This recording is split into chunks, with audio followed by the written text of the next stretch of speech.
M Kumar mathematics classes.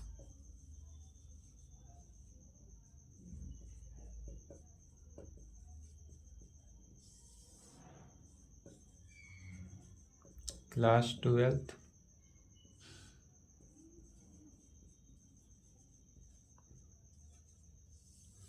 Lecture 9 क्या चल रहा था? Problem on vector algebra.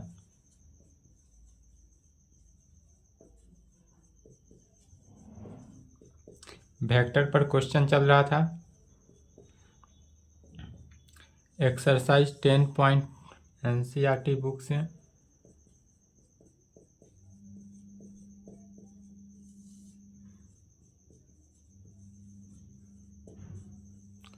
Exercise 10.1 and 10.2 समाप्त हो गया था।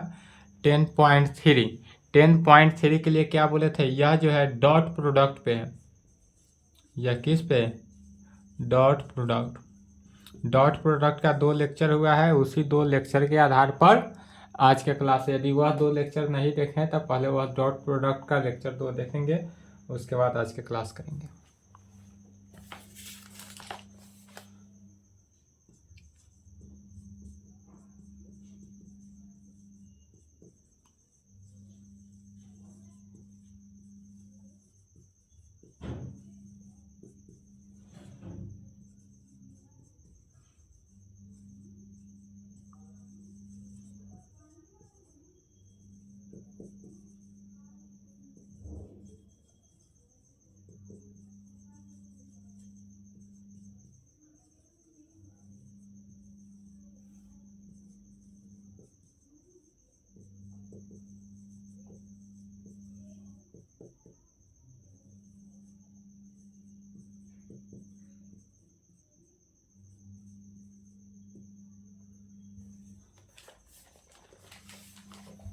चलिए इस क्वेश्चन को देखेंगे।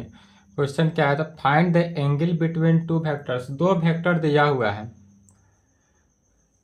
क्या क्या? तो vector A and vector B 2 vector है, या दोनों वेक्टर हमको क्या है? गिवन है विथ मैग्नीट्यूड, जिसका मैग्नीट्यूड तो √3 एंड 2।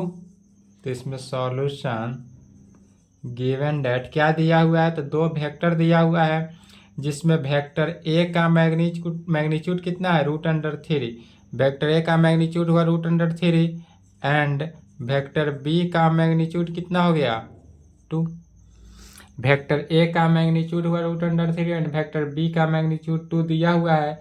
एंड इसके साथ साथ respectively vector A dot vector B भी दिया हुआ है, कितना? √6। Vector A dot vector B √6 दिया हुआ है। But we know that,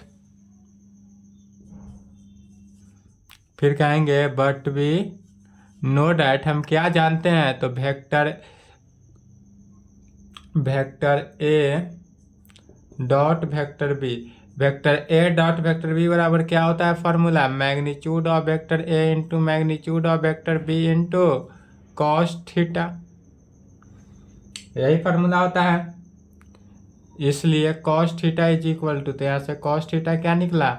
vector A dot vector B divided by magnitude of vector A into magnitude of vector B.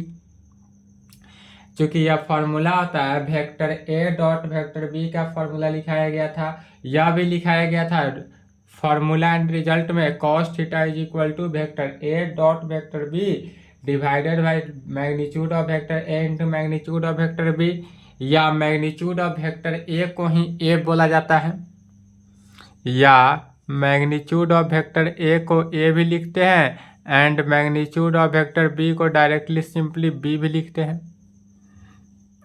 तब क्या कहेंगे? Cos theta is equal to vector A dot vector B कितना दिया हुआ है? √6, तो लिखेंगे divided by magnitude of vector A √3 या magnitude of vector B 2। Cos theta is equal to √6 को लिख सकते हैं √2 इंटू √3 डिवाइडेड बाई √3 या इंटू 2 है, तो 2 को लिख सकते हैं √2 इंटू √2, या ध्यान देंगे कैसे लिखे? √6 है तो √6 को लिखे √2 इंटू √3, इस तरह नहीं, इसको लिख सकते हैं इस प्रकार से, रूट अंडर 6 को 2 इंटू 3, रूट अंडर क्या 2 इंटू 3, यहाँ पर root under 3 into root under 2 into root under 6।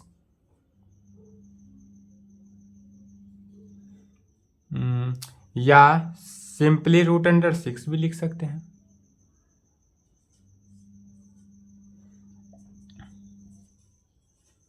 Cos theta is equal to पर क्या है root under 6 divided by root under 2 into root under 3, क्या हुआ root under 6 into root under 2। इससे यह कैंसिल, क्या बचा तो cos theta is equal to 1 by root under 2, cos theta is equal to 1 by root under 2 किसका cos 45 cos pi by 4 का, cos से कॉस कैंसिल हो गया इसलिए थीटा एंगल का वैल्यू पाई बाई 4। यही आंसर हुआ। चलिए यहाँ तक लिखे तो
चलिए सेकेंड क्वेश्चन है, find the angle between two vectors.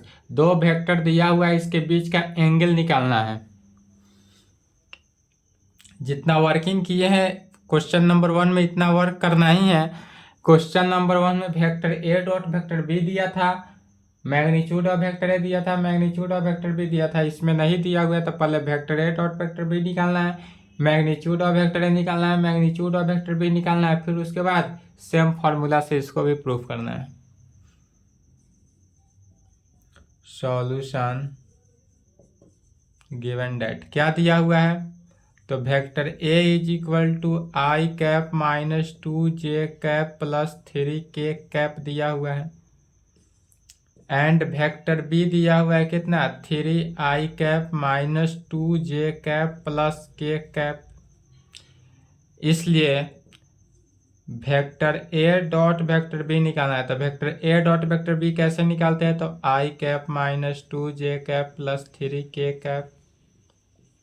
Dot product है तो डॉट ही लिखेंगे, dot product 3i cap minus 2j cap plus k cap. Dot product में क्या होता है सेम के कोफिशिएंट को मल्टीप्लाई करते हैं, बीच में प्लस देते जाते हैं। जैसे कि यहाँ पर आई कैप है तो यहाँ पर भी आई कैप होना चाहिए, आई कैप के कोफिशिएंट को मल्टीप्लाई, तो इसमें आई कैप का कोफिशिएंट 1, आई कैप का कोफिशिएंट 3, तो 1 को 3 से मल्टीप्लाई किए तो 3, बीच में प्लस, पुनः जे के कोफिशिएंट को मल्टीप्लाई करते हैं तो जे का कोफिशिएंट -2, इसमें जे का कोफिशिएंट भी -2, तो माइनस माइनस प्लस और 2 दूना 4, तो +4 प्लस के कोफिशिएंट को, तो जब के कोफिशिएंट को मल्टीप्लाई करते हैं तो के का कोफिशिएंट 3, पुनः इसमें के का कोफिशिएंट 1, तो 3 को 1 से मल्टीप्लाई किए तो 3। यह कैसा क्या निकला? Dot product. जब दो वेक्टर का डॉट प्रोडक्ट निकालते हैं तो सेम इसी प्रकार से यही रूल को लेकर चलना है। और अब इसको जोड़ दिए तो कितना हो गया? 10। तो vector A dot vector B निकल गया। अब निकालेंगे again magnitude of vector A. Magnitude of vector A कैसे निकालते हैं? तो रूट अंडर आई के कोफिशिएंट का स्क्वायर, तो आई का कोफिशिएंट कितना है? 1, तो 1 का स्क्वायर प्लस जे के कोफिशिएंट का स्क्वायर, जे का कोफिशिएंट -2, तो -2 का स्क्वायर प्लस के कोफिशिएंट के स्क्वायर, तो is equal to root under 1 + 4 + 9 is equal to root under 14। And magnitude of vector B, vector B का मैग्नीट्यूड कितना हो गया? तो रूट अंडर बी के कोफिशिएंट, फिर बी में आई का कोफिशिएंट का स्क्वायर में 3 का स्क्वायर प्लस -2 का स्क्वायर प्लस 1 का square is equal to root under 3 का square 9 + 4 + 1 is equal to root under 14। तो वेक्टर ए का मैग्नीट्यूड निकल गया, वेक्टर बी का मैग्नीट्यूड निकल गया, फिर एंगल ही निकालना है।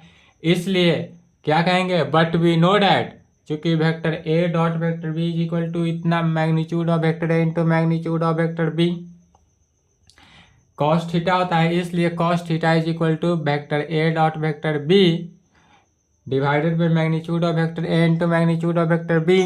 तो this implied cos theta is equal to कितना निकला?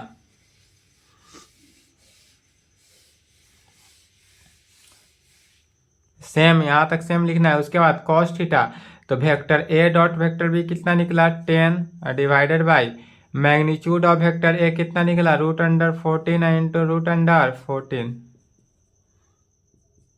Cos theta is equal to 10 by root से रूट हटा तो 14, 2 से कैंसिल हुआ 5 7, तो cos theta is equal to 5/7, इसलिए थीटा कितना निकल गया? Cos inverse 5/7। थीटा का वैल्यू कितना आया? कॉस इनवर्स 5/7, यही आंसर हुआ।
चलिए थर्ड नंबर क्वेश्चन का आता है find the projection of the vector. दो वेक्टर दिया हुआ है, इसमें क्या कर रहा है, प्रोजेक्शन ऑफ वेक्टर निकालने के लिए बोल रहा है।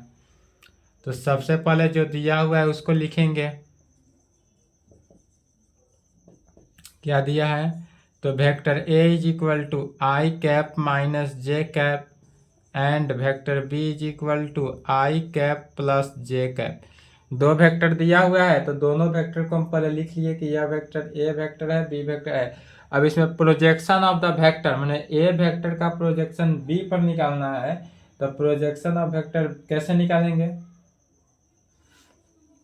तो कहेंगे इसलिए the projection of vector A on the, कहाँ पर, वेक्टर बी पर। इसलिए the projection of vector A on the projection of on the vector B पे, तो वेक्टर बी पे प्रोजेक्शन कैसे निकालते हैं, तो फॉर्मूला क्या होता है, 1 by magnitude of vector A dot vector B, vector A dot vector B divided by magnitude of vector B में क्या होता है, vector A dot vector B magnitude of vector A magnitude of vector B. चूंकि projection किसका निकाल रहे हैं, vector A का प्रोजेक्शन किस पर, वेक्टर बी पे, तो जिस पर निकालते हैं उससे उसके मैग्नीट्यूड से डिवाइड करते हैं। यही यदि projection of vector A vector B निकालते हैं ऑन द वेक्टर बी पे, तब क्या हो जाता, vector A dot vector B divided by magnitude of vector A होता। तो इसमें vector A dot vector B निकालना है, तो i cap minus J cap dot vector B क्या हुआ, i cap plus J cap divided by magnitude of vector B का निकालने का रूट अंडर 1 का स्क्वायर प्लस 1 का स्क्वायर। तो आई के कोफिशियंट 1 1 1 का, तो 1 बीच में plus minus 1 divided by root under 2 is equal to 0 by root under 2 is equal to 0। तो क्या निकला, projection 0।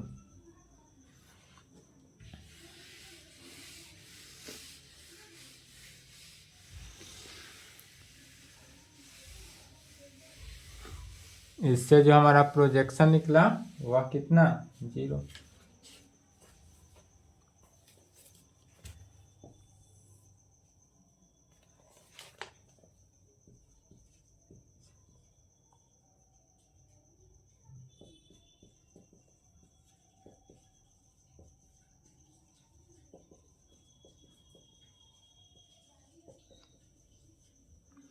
Find the projection of the vector I cap plus 3j cap plus 7k cap on the vector किस पे, 7i cap plus j cap plus 8k cap में।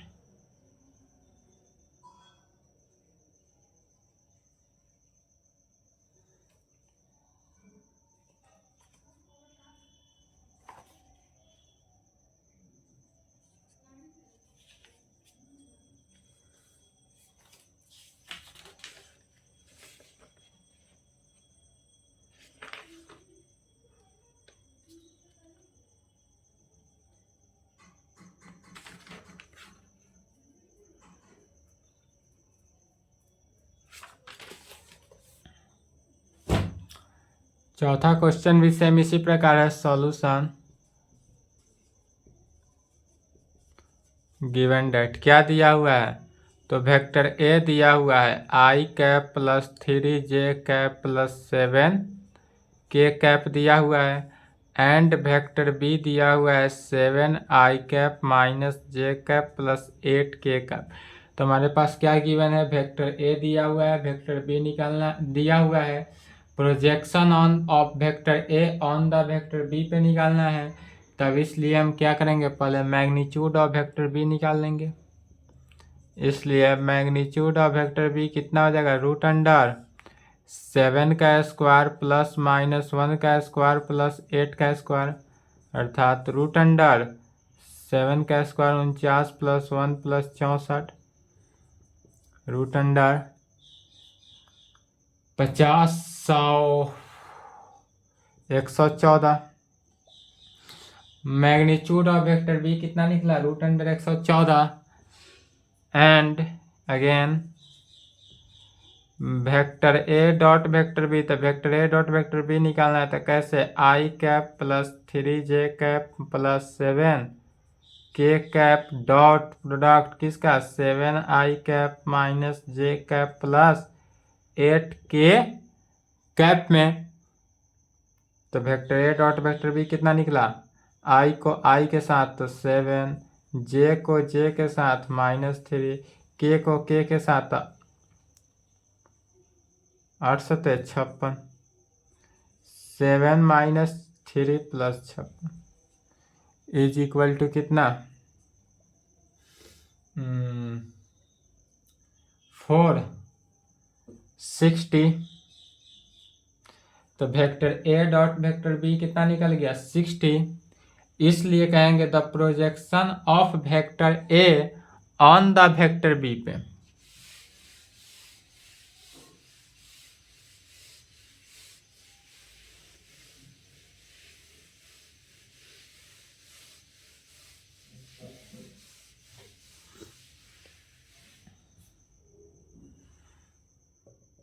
इसलिए the projection of vector A on the vector B कितना? Vector A dot vector B divided by magnitude of vector B में। Vector A dot vector B कितना निकला? 60 और magnitude of vector A root under 114,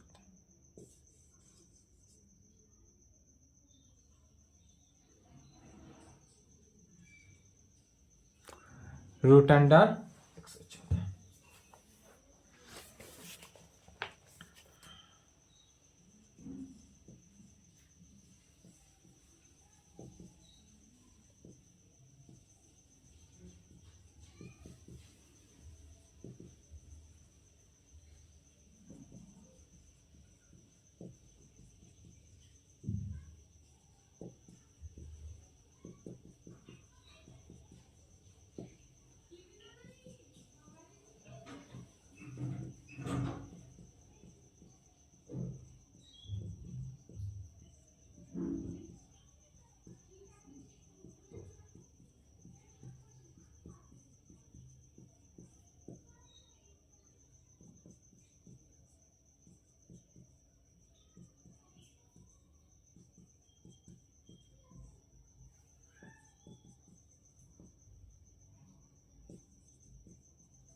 चलिए 5 number question.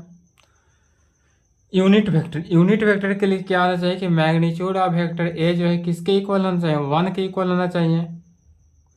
And vector A dot vector B जो है यदि वह 0 की इक्वल आ जाता है तो क्या होता है, वेक्टर ए जो है परपेंडिकुलर है वेक्टर बी पर। परपेंडिकुलर का कंडीशन यही था कि यदि हमारा वेक्टर ए डॉट वेक्टर यदि vector A dot vector B is equal to 0 then तब वेक्टर ए जो है परपेंडिकुलर है वेक्टर बी पर। तब इस कंडीशन में यह परपेंडिकुलर कंडीशन दिखाने के लिए क्या करना होगा, यदि आप वेक्टर ए मानेंगे, इसको वेक्टर बी मानेंगे, इसको वेक्टर सी मानेंगे, vector A dot vector B dot vector C is equal to इतना कितना 0, मैंने पहले vector A dot vector B निकालेंगे, फिर vector B dot vector C निकालेंगे, फिर vector A dot vector C निकालेंगे। 3 कंडीशन, तीनों कंडीशन में यदि 0 हो जाए तो क्या कहेंगे, म्यूचुअली परपेंडिकुलर है। तो इस क्वेश्चन को सॉल्व करने की कोशिश करेंगे, यदि सॉल्व को हो जाएगा तो नेक्स्ट क्लास में 6 नंबर चलेगा, नहीं तो 5 नंबर चलेगा। क्योंकि आज थोड़ा हमको वर्क है इसलिए टाइम की कमी है, इसलिए क्लास को हम आज कम समय के लिए ही छोड़ रहे हैं। 5 नंबर क्वेश्चन नेक्स्ट क्लास में चलेगा और आज 11th क्लास नहीं चलेगा। आज चूँकि क्लास 11th भी चलने वाला था तो 11th क्लास क्लोज रहेगा, क्योंकि हमको आज टाइम की थोड़ा कमी है, इसलिए 12th क्लास थोड़ा सा ही चला, बट 5 नंबर क्वेश्चन बनाएंगे। इसके आगे नेक्स्ट क्लास यहाँ तक कंप्लीट करेंगे, ठीक है। क्लास 11th आज नहीं है, 11th क्लास कल से होगा पक्का।